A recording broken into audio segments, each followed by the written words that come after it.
Hi everyone, welcome back to Lifestyle Love. Now, a lot of people have been asking me how I stay fit and healthy, especially, working full-time and having a 2.5-year-old little boy and 2 dogs.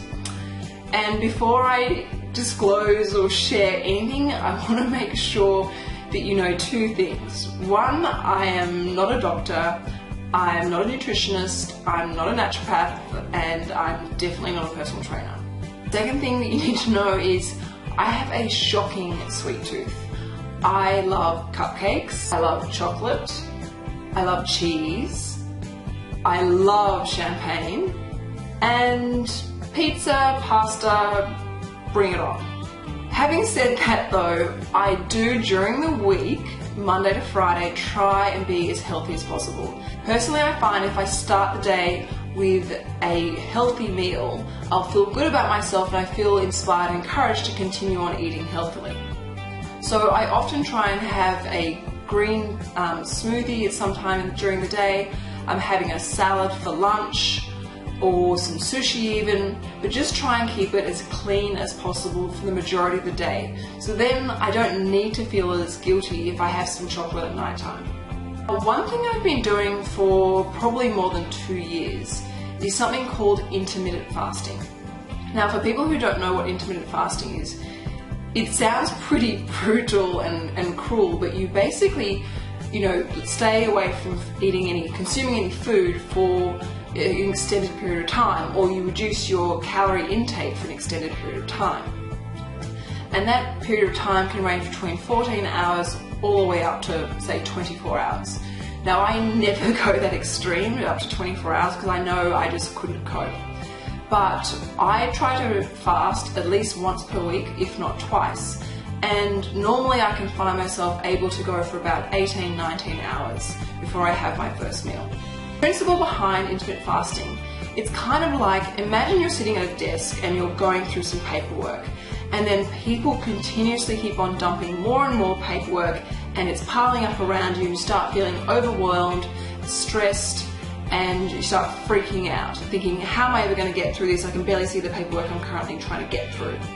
The principle behind intermittent fasting is you tell those other people to stop putting paperwork on your desk, to go away, and tell them that you just want to focus on getting through the paperwork that you're currently going through. That's the idea with food. You allow your body to focus on processing the foods already in your system and digest it and, recalibrate your body.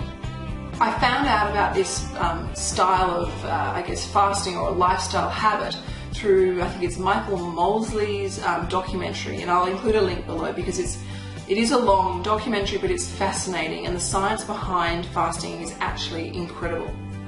Now, the reason why I do fasting actually has nothing to do with weight loss.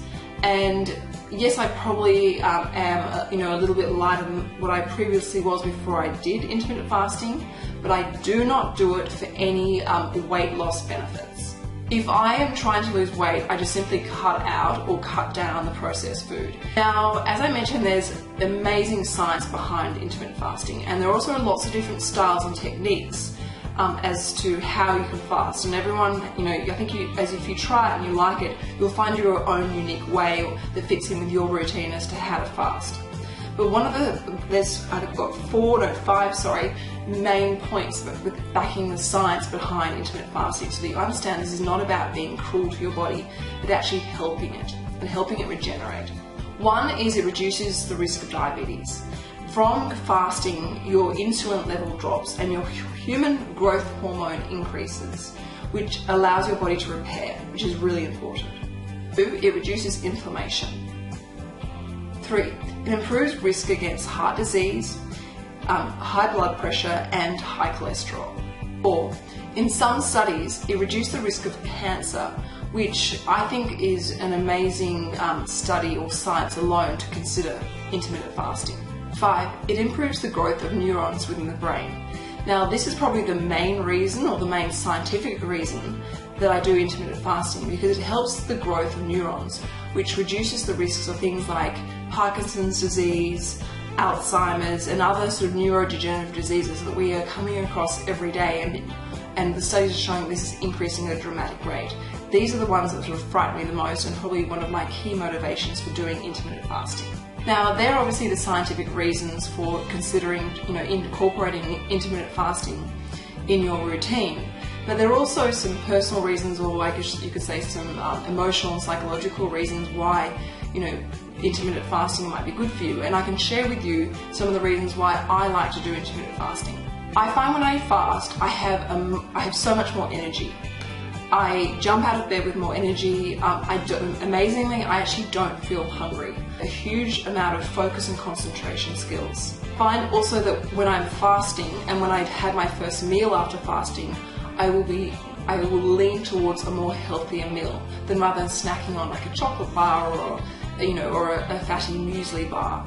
I make a much more conscious effort of what is the first meal that I'm going to put into my stomach that's empty after fasting. I also find that I sleep a lot better when I've been fasting. And most importantly, I just feel better.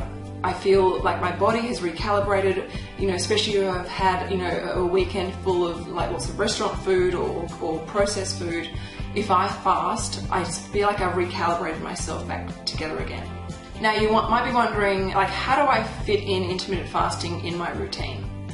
And I think the key is, if you want to try doing this, you've got to have it in your routine so that you don't actually think about it, you just do it. So my routine with intermittent fasting is I have a very early dinner on Sunday night, sort of around 5 o'clock, but no later than 6. I then don't eat anything else other than, obviously, I make sure I stay hydrated the whole time, and I'll make sure I go to bed early.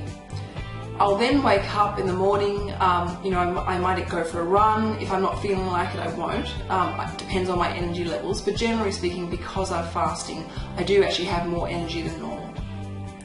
I'll go for a run, I'll make sure I stay hydrated, and then I will, generally speaking, have my first meal or food around about 11 o'clock. So by then, I've probably squeezed in about 14 to 18 hours, depending on exactly what time I finished my last meal. For the remainder of the day, I take it easy, I don't gorge, because I actually don't even feel like gorging. Your stomach does actually shrink a lot, so you don't need much food to eat after fasting. You feel full quite quickly. I will then try, but not always, if I can, incorporate one more day of intermittent fasting. And normally I like to try and make it Thursday evening.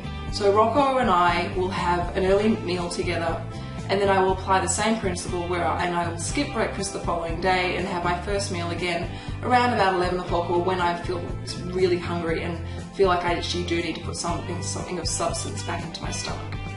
I always listen to my body. If my body says no, I don't want to fast, I don't do it. The moment my body says that it's hungry and wants food, I make sure I feel that need.